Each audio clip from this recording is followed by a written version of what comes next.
Akhir-akhir ini seringkali muncul di beranda Facebook mamak saya, perselisihan atau pertengkaran yang terjadi di masyarakat.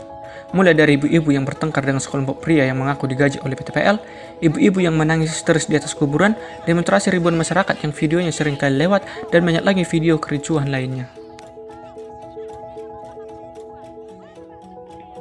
Tapi seringkali, video yang mamak saya tonton hanya pertengkaran dan keributan semata, tanpa ada keterangan atau penjelasan tentang perselisihan tersebut. Jadi seringkali, mamak saya malah menunjukkan dan menanyakan penjelasan kepada saya.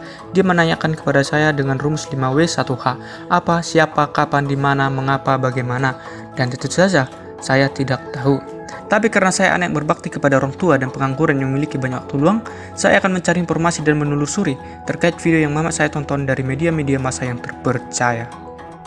Yang pertama yang saya lakukan adalah membuka Facebook mama saya dan mencoba mencari informasi yang mungkin bisa saya dapatkan agar dapat bisa saya telusuri lebih lanjut. Setelah menonton begitu banyak video di Facebook mama saya, yang saya dapatkan bahwa video-video tersebut tidak semua dalam konflik yang sama. Setidaknya yang saya dapatkan terdapat 3 konflik yang berbeda, mulai dari perselisihan antara masyarakat dengan PT TPL, perselisihan masyarakat dengan pemerintah, dan perselisihan antara masyarakat dan pribadi yang dikatakan di komen adalah seorang mafia tanah. Sejauh ini, dari semua pertanyaan yang mamak saya ajukan, yang dapat saya jawab hanya 2 dengan sederhana. Yang pertama, apa? Kita tahu apa yang terjadi bahwa setidaknya terdapat 3 perselisihan tanah di masyarakat. Dan yang kedua, siapa? Kita tahu antara siapa perselisihan tanah tersebut. Terdapat beberapa pertanyaan lagi yang belum terjawab, yaitu kapan, di mana, mengapa, dan bagaimana. Oke, mari kita cari tahu satu persatu. Mulai dari perselisihan masyarakat dengan PT TPL. Sebelum mencari tahu lebih lanjut, mungkin yang harus pertama kita cari tahu PT TPL ini perusahaan yang bergerak di bidang apa. Mari kita googling.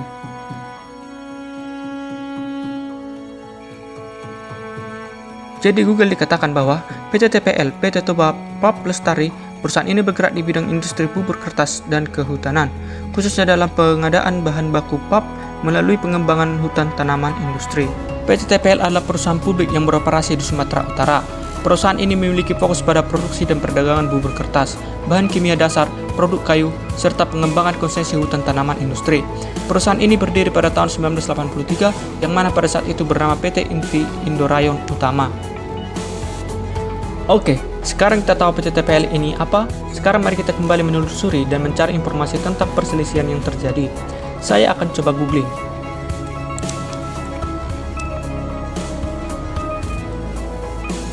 Hasil dari Google mengatakan, perselisihan antara masyarakat adat dengan PT TPL adalah konflik agraria yang berkepanjangan di wilayah Sumatera Utara, khususnya di kisaran Danau Toba.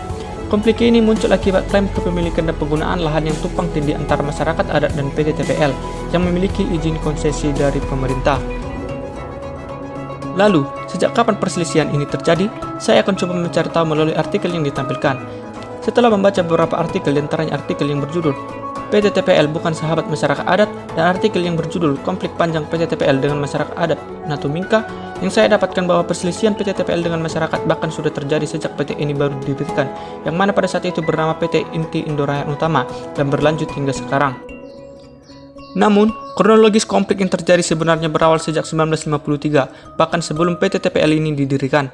Pada tahun 1993, pemerintahan Soeharto mencanangkan program reboisasi dengan menanam pinus. Namun pada saat itu tidak ada kesepakatan dengan masyarakat.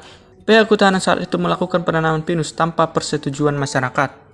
Kronologis lengkapnya dapat kamu baca di artikel yang berjudul Konflik Panjang PT TPL dengan Masyarakat Adat Natumingka. Di artikel tersebut dijelaskan kronologis lengkap bagaimana konflik masyarakat dengan TPL terjadi dan apa saja yang terjadi selama konflik ini berlangsung. Linknya ada di deskripsi. Lalu, mengapa konflik ini terjadi? Bukankah bagus ketika adanya perusahaan di suatu daerah? Bukankah perusahaan menjadi tonggak untuk kemajuan suatu daerah? Konflik yang terjadi masyarakat dengan PT TPL karena tumpang tindih penguasaan lahan oleh masyarakat dengan PT TPL. Hal ini dikarenakan wilayah konsesi perusahaan yang diberikan kuasa oleh pemerintah bersinggungan dengan wilayah adat yang ditempati oleh masyarakat. Masyarakat adat mengklaim hak atas tanah mereka berdasarkan adat dan sejarah, sementara perusahaan mengklaim berdasarkan izin konsesi yang diberikan oleh pemerintah. Lalu, di mana saja secara spesifiknya konflik ini terjadi? Setelah saya googling, konflik antara masyarakat adat dengan PT TPL terjadi di beberapa wilayah sekitaran Danau Toba yang masuk dalam konsesi perusahaan. Beberapa daerah yang terlibat dalam konflik ini meliputi Desa Sipahoras, Nagasaribu, Onan, Harbangan, Desa Padumaan dan Sipituhuta di Humbang, Hasembutan, serta Desa Natumingka di Kabupaten Toba. Lalu, bagaimana keadaan konflik ini sekarang? Selama berlangsungnya konflik ini, banyak hal yang telah terjadi. Konflik ini seringkali melibatkan tindakan kekerasan, kriminalisasi terhadap masyarakat adat, dan kerusakan lingkungan. Salah satu tragedi yang sangat berbekas adalah tragedi yang terjadi di Desa Natumingka pada tanggal 18 Mei 2021. Di saat masyarakat mencoba mempertahankan tanah adatnya dengan menghadang tanam paksa yang dilakukan perusahaan tersebut, masyarakat adat dilempari batu dan kayu dan sebanyak 12 orang warga Natumingka mengalami luka.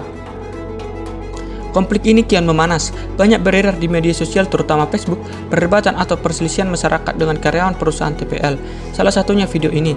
Dituliskan dalam video ini bahwa karyawan TPL melakukan provokasi dan mengganggu terhadap masyarakat yang sedang menanam padi.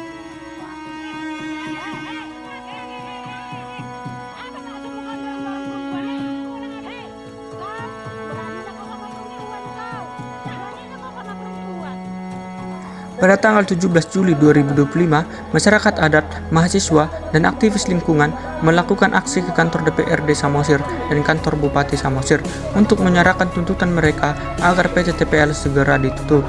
Aksi tuntutan tutup TPL ini pernah juga dilakukan pada tahun 2021 sebagai aksi damai dalam upaya protes terhadap keberadaan TPL di Tanah Batak yang sering menyingkirkan hak masyarakat adat dan petani. Tuntutan penutupan perusahaan TPL semakin nyaring disuarakan baik di media sosial dan melalui aksi unjuk rasa. Tuntutan masyarakat adat, mahasiswa, dan aktivis lingkungan sepertinya disambut baik oleh DPRD Samosir. Dalam salah satu postingan di channel Facebook Aman Wilayah Tanah Batak, dijelaskan bahwa DPRD Samosir menyatakan sepakat agar PT TPL ditutup. Setelah melakukan aksi di kantor DPRD Samosir, aksi yang dilakukan berlanjut ke kantor Bupati Samosir. Lalu, bagaimana tanggapan dari perusahaan TPL terkait seruan penutupan ini? Dalam channel YouTube Kompas pada 9 Mei 2025, Direktur perusahaan TPL yaitu Jendra Silalahi memberikan pernyataan bahwa sangat menyayangkan seruan penutupan PT TPL, bahwa perusahaan TPL dari waktu ke waktu selalu berbenah diri. Lanjut, Direktur perusahaan TPL mengatakan bahwa PT TPL operasionalnya memiliki tenaga kerja langsung dan tidak langsung sebanyak 9.000 orang dan melakukan kerjasama dengan masyarakat di 9 kabupaten, yang mana hal ini harus dipikirkan juga. Terkait bahwa perusahaan TPL mengakibatkan krisis sosial dan kerusakan ekologis, Jendra Silalahi menyatakan bahwa perusahaan TPL pada tahun 2022 telah diaudit dari hulu ke hilir sistem operasionalnya dan di sana dinyatakan PT TPL taat. Tanggapan lengkapnya dapat kamu tonton di channel YouTube Kompas. Di situ dijelaskan bagaimana PT TPL memberikan lapangan pekerjaan dan pemberdayaan masyarakat.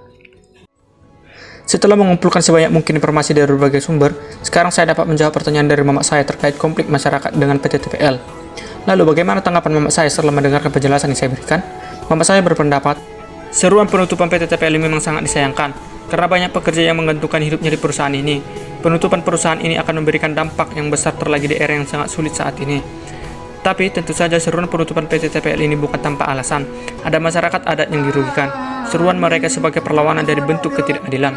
Semoga saja pemerintah dapat memberikan solusi jalan tengah terhadap konflik ini tanpa ada kekerasan dan pihak dirugikan.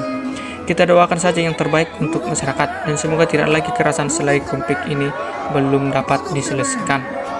Begitulah tanggapan mamak saya. Sangat disayangkan memang jika PT ini ditutup, tapi di satu sisi masyarakat harus dipenuhi haknya.